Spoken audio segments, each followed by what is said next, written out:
Impact Interview is sponsored by the Pocono Mountains, where small-town charm meets big adventures. Book your trip today by visiting PoconoMountains.com.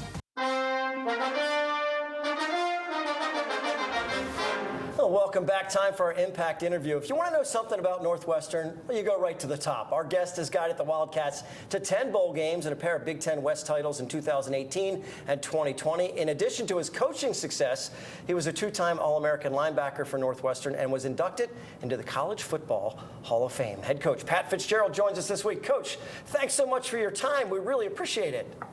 Well, thanks, Todd. I appreciate being on with you, Jay and Tom. It's great to be on and excited to talk a little football with you.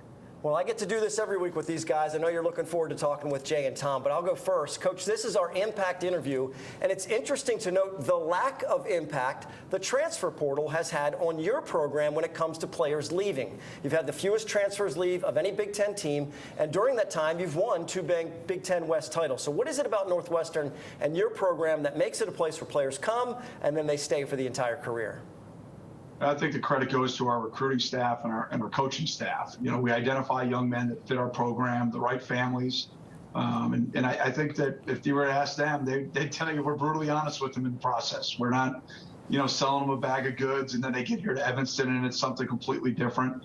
Try to be really transparent, try to be upfront, try to be honest, try to really describe, where we see the young man fitting into our program. And then, obviously the academics speak for itself. To get a top 10 education, compete for Big Ten championships, and be here in the backyard of Chicago is pretty sweet.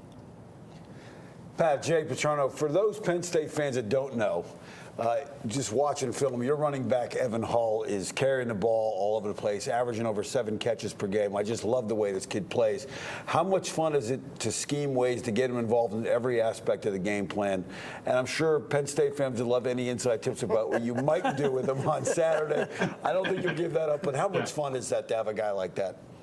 Well, I promise you, Jay, he won't be punting the ball. I'm not giving away any trade secrets there, buddy. But, yeah, no, he's an incredibly talented young man. A young man that won a state wrestling championship, a 100-meter championship, and was, in our opinion, very lightly recruited, but just got better and better throughout his senior year. We actually offered him with our last scholarship. Man, am I glad Lou Ianni, our running back coach, did. And he can do it all. He returns kickoffs for us. You're right. He's a weapon out of the backfield catching the ball, and he's really dynamic with the ball in his hands as a running back. Hey, Pat, it's Tom Bradley. I just want you to know I don't remember the 1995 game. I just remember the 1994 and the 1996 game, okay? Your secondary also is very aggressive, making plays and breaking up passes. Has your scheme changed much with the NFL influence of defensive coordinator Jim O'Neill after so many years with the great Mike Hankwitz? Yeah, it's a great question, Tom. And we've really tried to take some principles from the NFL. Obviously the college game is morphing more to a throwing league, throwing level than it's ever been. It's still Big Ten football. You got to stop the run to win games. But, when you look at where things are at, we just made some little slight tweaks to maybe some of our verbiage and some of our coverage concepts, but nothing major. No, most of the tenets and the hallmarks of what we've done here for a long time, kind of stay tried and true. And, I just wish offenses were limited in some of the things that they could do. Coach, you took over as the head coach in July 2006 after the stunning death of then head coach Randy Walker. Talk about a shock to the system. And you found yourself as the youngest head coach in the country in charge of a team that's mourning a beloved coach. There's a story about a phone call you received from the oldest coach in the country at the time, Joe Paterno. How much did that call mean to you? And does that type of coaching camaraderie still exist? You guys have all kinds of other pressures involved with the job in such a social media type of environment. Yeah, well, Jay and Tom and I were, we were all yucking it up about Ron Vanderlinde, my great linebacker coach here and D coordinator that was obviously a great linebacker coach at Penn State. And I actually called Ron and I said, hey, Coach, I'd love to get in touch with Coach Paterno and see if I could pick his brain for a little while. And Jay, you might know this better than I do, but I couldn't get a cell phone. I don't think he had one. So no, he didn't have one. So I had to get your mom's. Your mom and dad were out. You guys have a place in the shore, right? I think they have a place. So I got a hold of your dad out at the shore, and he gave me so many nuggets. But the best one he gave me was this. He told me, and I can't impersonate your dad like you can probably, but he's like, those funny markers? And I'm like, talking about the dry erase markers, coach? He's like, yeah, get one of those, go to your house. I want you to write head coach on your mirror. It's like, okay, I could do that, coach. And I go, what's kind of the moral of the story? He's like, when you stop looking at it, then you're the head coach. And so it was just like one of those like simplistic but aha moments, like you're in charge now. And that's the way you got to operate, the way you got to think when you wake up in the morning and when you go to bed at night. That's the way you got to operate and you got to take. It's not just about blocking and tackling. It's about the macro way you run a program. And, Coach Paterno was incredibly gracious to me. And every meeting we had, every game we had, anytime I pick up with the phone, he was so gracious with wisdom and his time.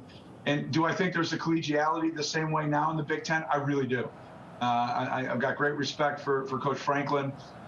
We've known each other for a long time, and I could go through each coach. And I think it comes to also our bigger and higher level of respect for the Big Ten Conference. I think we all understand the privilege we have to be in our roles at our amazing institutions under the umbrella of this great conference.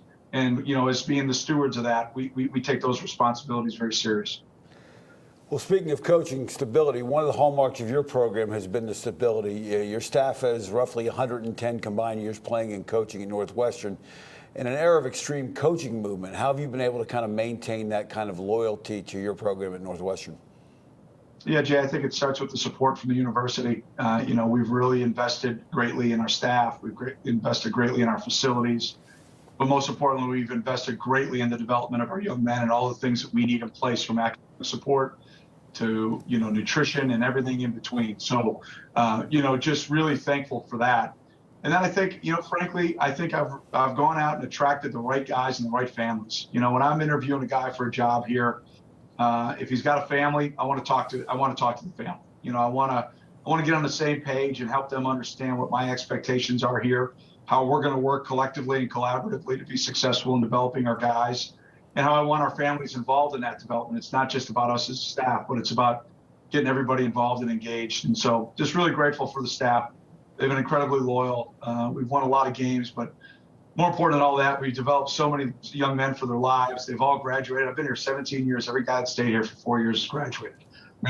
We've won a lot of games, but I'm incredibly, incredibly proud of that. And the credit goes to our young men, the families we recruit, and the great staff that I've had the privilege to work with. Pat, being a coach in 2022 certainly seems to have a whole new range of challenges, from the transfer portal to the NIL and even a heightened awareness of mental health issues. How hard is it to stay on top of it all these days, and how have you managed to do that? Well, I've surrounded myself, I think, with some really, special people. We've got a mental skills coach that I wanted to try to get hired that position a number of years ago. We were finally able to get that done this year, and Doc has been great. She's an amazing person, and I think from a mental health standpoint, that's just the tip of the spear here for us. We've got a great support network around our guys. And then, when you start talking about the NIL, you talk about not wanting to remember the 95 game. Shoot, they're putting T-shirts in Evanston with my picture on there after the sack, How about a little bit for the neck roll guy, So I think that's awesome. Now, is it being abused in recruiting and inducements? Absolutely. And does that need to get fixed? In my humble opinion, absolutely. I'm not sure who's in charge of that stuff right now. We got a lot of things. Our game between the white lines has never been more entertaining, never been more spectacular, never been better coached, better athletes. The list goes on and on. You step outside of the white lines, it's never been more chaotic, and there's no reason for that. And to me, it's a lack of leadership. And my hope is that as we take the next step in college football, there comes a leadership component that oversees the umbrella, the macro level of our game, to make sure the student athlete experience is in the right spot and guys aren't getting taken advantage and picking the wrong schools for the wrong reason because they get a little bit of NIL money from a booster that they shouldn't be getting. Yeah, Coach, you kind of mentioned it's kind of like a speeding train right now with all of the issues that are coming down with college football. One of the questions I always like to ask head coaches is just how different is your day-to-day work compared to what it was when you started? I mean, I think during game weeks and during the season, it might be pretty similar when you're just game planning and going after an opponent. But I think it's those other, right, 3/4 of the year or whatever it is that may feel so different. How different is your day-to-day work in a season when the games are over, when it comes back around to the fall?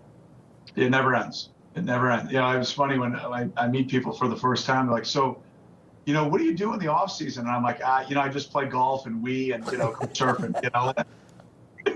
I mean, in the fall is the most laid back time. You know, you're with your squad, you're at practice all day. I call it nirvana. Like I can't be touched in the practice field. It's the greatest place ever. In the weight room with the guys, in the meeting rooms. And then the minute you walk out of those, you're like a fireman, man. The bell's ringing and you're just dealing with stuff all the time. But you know what? I don't want any sympathy. We choose to do this.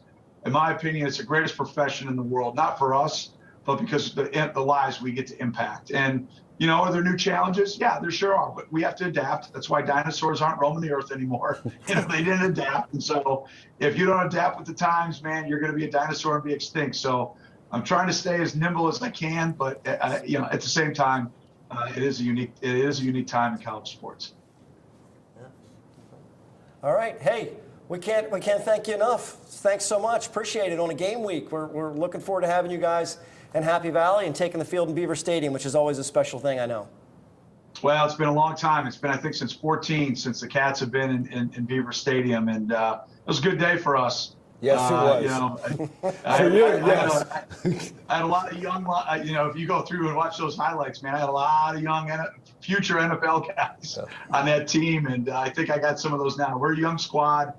We beat ourselves the last few weeks, and I hope in front of those great Penn State fans, we come in and give you a great game and compete our tails off, because that's what they deserve. It's one of the best, if not the best, fan bases in the country. As always, have had the utmost respect for him, and same thing for Coach Franklin and his squad. He's got a complete team. It's going to be a huge challenge, but we're excited for it. And I look forward to seeing some of our purple out there in Happy Valley too. So appreciate you guys. Go Cats. Yeah. Thanks, Pat. Thanks a lot, Coach. Appreciate it. Have a good night, okay? Take care. All right, guys. Thanks a lot. Thanks. Thank you.